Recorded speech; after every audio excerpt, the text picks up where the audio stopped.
জামার দোকানে দোকানদার 1000 টাকা বলার পর আম্মু 300 টাকা বলে।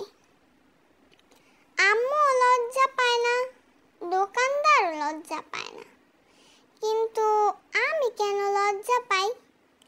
এই সায়েন্সটা আজও বুঝতে পারলাম না।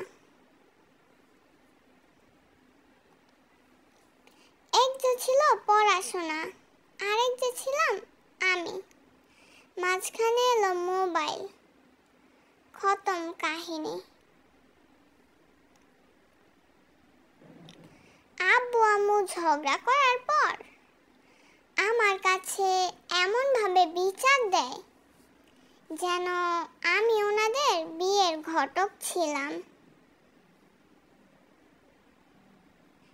আম্মুর মোবাইলে আব্বুর নাম্বার, আব্বু দিয়ে সেভ করা নিষ্পাপ আমি।